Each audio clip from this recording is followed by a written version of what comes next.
Hey guys, James here. I want to make a quick video because I had an amazing experience last night in the town of Gettysburg, a place that I've been working on and off for about 4 years, which breaks with journeyman tradition in that you're not supposed to stay one place too long.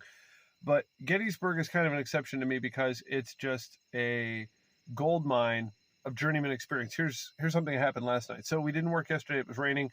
I went out for an early dinner. Went to Appalachian Brewing. Great place to try the journeyman trade. Highly recommend it. So I sit at the bar. Now I don't drink much, I just don't.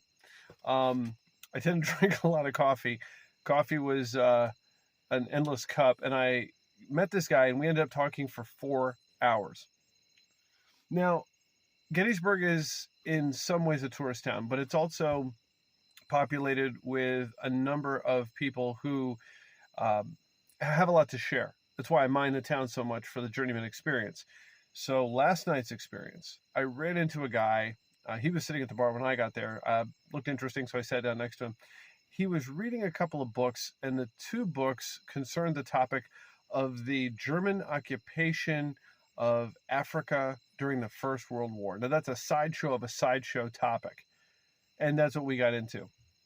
So later on, I find out that this guy had worked in government for about 19 years. He was working in disaster research, just a real critical thinker.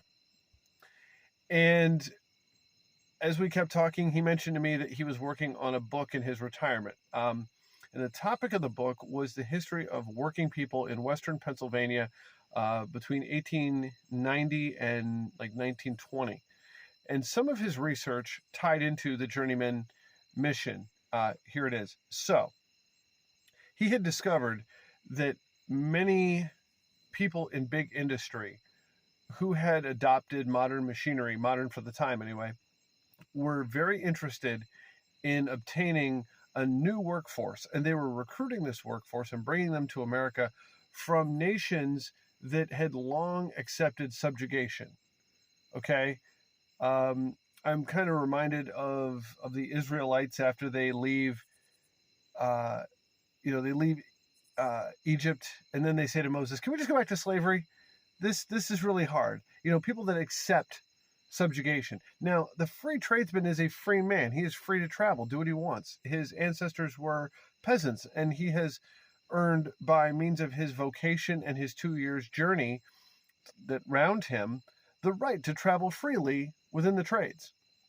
He's a critical thinker. He's lived at the homes of theologians and music teachers and all these different people, 2 weeks here, 2 weeks there, for 2 years in a day or 3 years in a day, depending on which century you're talking about.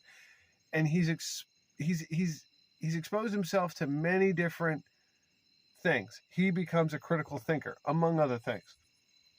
And it's interesting to me that the descendants of these free men would be a type of individual that big industry, big manufacturing would want to free themselves of and find people who were more inclined to be subjugated. I think it's George Carlin said, they want you to be smart enough to run the machines, but not smart enough to think about how badly you're getting screwed. And not trying to make this political, but, critical thinking makes critical citizens, and critical citizens sometimes don't necessarily go along with the status quo, which is what this gentleman was researching and writing a book about. So, again, I got to recommend, if you are inclined to experiment with the journeyman experience, Gettysburg is a great place because there's so many different people here from so many different backgrounds, and they all seem to be very outgoing. But that's enough for now. It's a journeyman's life.